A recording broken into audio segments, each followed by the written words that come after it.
Hello friends, welcome to the new episode of my channel. আমি অরিত্র। তো এখন এই ভিডিওর মধ্যে আমরা একটা খুব আন্ডাররেটেড কাজ নিয়ে কথা বলবো। এই কাজটা বেশ কিছু বছর আগে বেরিয়েছিল, নাম হচ্ছে ভিঞ্চি ভারতী একাডেমি বলে। এটা ক্লিক বলে যে ওটিটি প্ল্যাটফর্মটা আছে সেখানে রিলিজ করেছিল। সেই সময় আমি ট্রেলারটা দেখেছিলাম, আমার বেশ ভালো লেগেছিল, বাট কোনো কারণে ওটা দেখা হয়নি।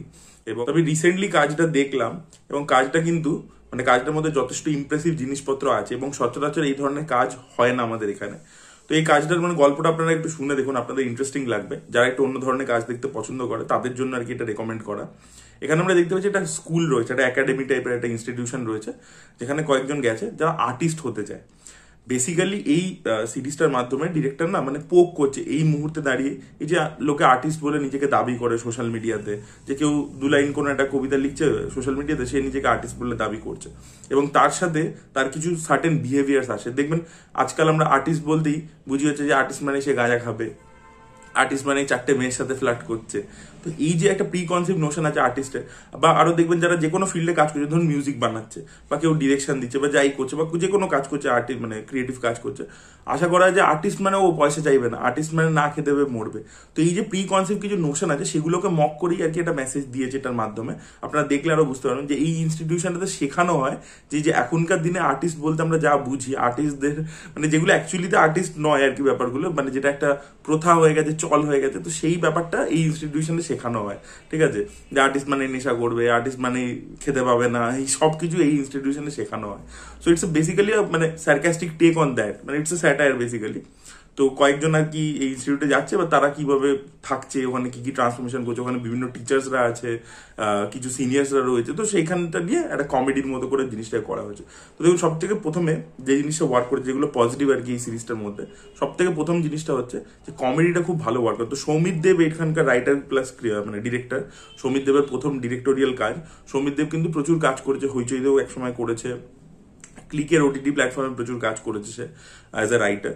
তো এটা তার ডিরেক্টোরিয়াল কাজ। তো এটার মধ্যে কিন্তু কমেডি খুব ভালোভাবে ওয়ার্ক করছে। অ্যাকচুয়ালি সৌমিত দেব নিজে স্ট্যান্ড আপ কমেডি করেন, ঠিক আছে, এবং এখানে আপনারা কিছু স্ট্যান্ড আপ কমেডিয়ানকেও দেখতে পাবেন। ফর এক্সাম্পল শিলাদিত্য, যাকে আপনারা রিসেন্টলি কিছু বড় ওয়েব সিরিজে দেখেছেন। তো শিলাদিত্য এই কাজটাতে অ্যাক্টিং করেছে এবং সে অ্যাকচুয়ালি একটা স্ট্যান্ড আপ কমেডিয়ানের চরিত্রই করেছে এবং সে অ্যাকচুয়ালি কাইন্ড অফ শিলাদিত্যর নাম দিয়ে আর কি ক্যারেক্টার্স গুলোর নাম অ্যাকচুয়ালি তাদের রিয়েল লাইফ নামের ওপর দেওয়া হয়েছে। তো সেই জিনিসটা একটা ইন্টারেস্টিং। তো এখানে কমেডিটা কিন্তু খুব ভালো ওয়ার্ক করেছে, বিভিন্ন জিনিসকে পোক করে, সেটা পলিটিক্স হোক, সেটা বিভিন্ন বিষয় নিয়ে এই আমাদের সমাজে আশেপাশে, এবং সবকটার সাথে আপনি রিলেট করতে পারবেন। খুব রিলেটেবল একটা হিউমার রয়েছে এবং প্রতিটা জিনিস ওয়ার্ক করে। লাইন্স কিন্তু পাঞ্চ লাইন্স খুব দারুণভাবে লেখা। তো কমেডিটা কিন্তু দারুণভাবে ওয়ার্ক করে। পুরো সিরিজ জুড়ে কমেডি কিন্তু বেশ আপনাকে এন্টারটেন করবে, এটা সব থেকে প্রথম পজিটিভ। সেকেন্ড হচ্ছে যে মেসেজিংটার কথাটা বললাম, মেসেজিংটা খুব রিলেটেবল। আপনি যখন দেখবেন আপনি মনে হয় হ্যাঁ ভাই এটা তো দেখেছি কোথাও না কোথাও, এই জিনিসটা হতে দেখেছি, আশেপাশে লোককে এরকম বিহেভ করতে দেখেছি। ঠিক আছে, সচরাচর আর্টিস্ট বলতে আমরা আজকাল দেখে থাকি, সেটা মেইন স্ট্রিম আর্টিস্টও হতে পারে, সেটা প্যারালাল আর্টিস্টও হতে পারে, যারা অল্টারনেটিভলি কিছু করছে। প্রত্যেকের মধ্যে এই ব্যাপারগুলো কোনো না কোনো আপনারা মিশ্রণ দেখেছেন, তো সেটাকে আপনারা রিলেট করতে পারবেন। তো সেই মেসেজিংটাও ভালো হয়েছে। আর থার্ড যে জিনিসটা খুব ভালো ওয়ার্ক করেছে এই সিরিজটার মধ্যে, সেটা হচ্ছে পারফরমেন্স। তো এখন অ্যাকচুয়ালি এই অনুজয়কে আমরা দেখছি প্রচন্ড সেলিব্রেট করছি, তালমা রোমিও জুলিয়েটে পড়ে। তো অনুজয় এখানে অ্যাক্টিং করেছে, শিলাদিত্য অ্যাক্টিং করেছে, অর্ণব মুখার্জি রয়েছে। অর্ণব মুখার্জি তো অনেক এক্সপিরিয়েন্সড অ্যাক্টর। তো ভালো ভালো অ্যাক্টার্সদেরকে অ্যাকচুয়ালি কাস্ট করা হয়েছে, তখনও তারা এতটা পপুলার হয়নি। দেখবেন একটা জেনারেলি ট্রেন্ড থাকে যে কোনো একটা যখন পপুলার হয়ে যায় তার পরবর্তীতে ডিরেক্টর তাকে কাস্ট করবার চেষ্টা করে, কিন্তু কারোর পোটেনশিয়াল দেখে যে হ্যাঁ এ ভালো অভিনেতা, কিন্তু পপুলার হয়নি হয়তো কোনো কারণে, তো তাকে আমি কাস্ট করছি। তো সেই ব্যাপারটা এখানে রয়েছে। আজকে দেখবেন যারা মোস্টলি খুব পপুলার হয়ে গেছে, পপুলার ফেসেস হয়ে গেছে, তখনও তারা পপুলার ফেসেস হয়নি, তখনই কিন্তু তাদেরকে কাস্ট করা হয়েছে এবং প্রত্যেকে কিন্তু ভালো পারফরমেন্স দিয়েছে। সে শ্রেয়া থেকে হতে পারে, প্রত্যেকে প্রচুর ভালো ভালো অ্যাক্টর অ্যাক্ট্রেসরা রয়েছে এবং তাদের প্রত্যেকের কাজ কিন্তু খুবই ভালো ছিল। তো সেই পারফরমেন্সটাও কিন্তু আপনি এনজয় করবেন। চতুর্থ জিনিস যে জিনিসটা আমার খুব পছন্দ হয়েছে সেটা হচ্ছে পপ কালচার ট্রিবিউট। তো বিভিন্ন জিনিসকে হোমাজ দেওয়া হয়েছে, লাস্টে তো বিভিন্ন সিনেমার যত পপুলার সিনেমা আছে প্রত্যেক, এবং সেখানে ভেরিয়েশনটা দেখুন কিরকম আছে, রেঞ্জটা কিরকম। যে ডিডিএল যে ড্রেস পরেও রয়েছে কিছু লোক ক্যারেক্টার, কিছুজন কিল বিলের ড্রেস পরে রয়েছে, কিছুজন পাল্প ফিকশন উমা থারমানের ড্রেস পরে রয়েছে। বিভিন্ন জিনিসপত্রকে হোমাজ দেওয়া হয়েছে, ট্রিবিউট দেওয়া হয়েছে এবং বিভিন্ন ডায়লগসেও সেটা রয়েছে, বিভিন্ন এলিমেন্টসে রয়েছে। তো সেটাও কিন্তু যথেষ্ট মজা দেবে, আপনি সেটার সাথে রিজোনেট করতে পারবেন, যেটা আমরা বলি আর কি পপ কালচার রেফারেন্স। এবং সেকেন্ড হচ্ছে যে এমনিতে কিন্তু খুব লো বাজেটে বানানো, কিন্তু ভালো ওয়েল শট আর কি, জিনিসটার মধ্যে একটা প্রিমিয়াম কোয়ালিটি আছে।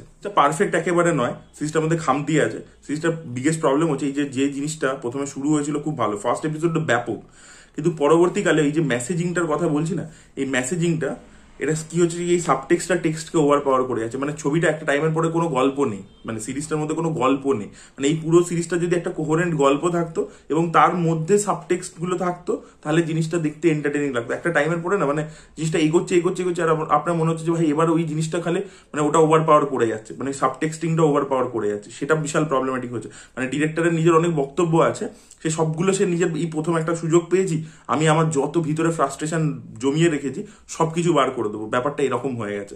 তো সেইটা একটা ওই ওভার পাওয়ারিংটা হয়েছে, সেটা পরিষ্কার বোঝা যায় সিরিজ জুড়ে। তো সেই সাবটেক্সট হ্যামারিংটা প্রচন্ড বেশি হয়ে গেছে। হতেই পারে যে আপনার মানে স্টাইল অফ স্টোরি টেলিংটাই এটা, যে আপনি এটা ওই মেসেজটাকে রাখার জন্যই কাজটা বানিয়েছে, তাহলে জিনিসটা অনেক বেশি ক্রিস্প হওয়া দরকার ছিল।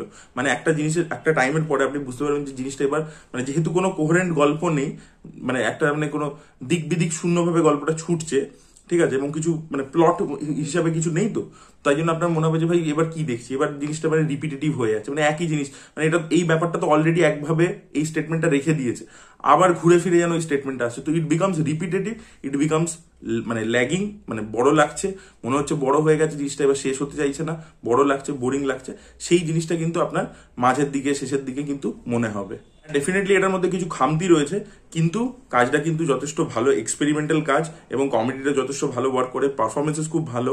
তো এবং আপনি কোথাও গিয়ে ওই জিনিসটার সাথে না মানে জিনিসটা খুব রিয়েলিভেন্ট, তো কানেক্ট করতে পারবে। তো আপনারা একবার ট্রাই করে দেখতে পারেন, ক্লিক ওটিটি অ্যাপের মধ্যে রয়েছে ভিঞ্চি ভারতী একাডেমি। আর যারা ওই সময় দেখেছিলেন তাদের কি বক্তব্য অবশ্যই কমেন্টে জানাবেন। এই ভিডিওটা ভালো লেগে থাকলে লাইক করুন, শেয়ার করুন, চ্যানেলটিকে সাবস্ক্রাইব করতে ভুলবেন না।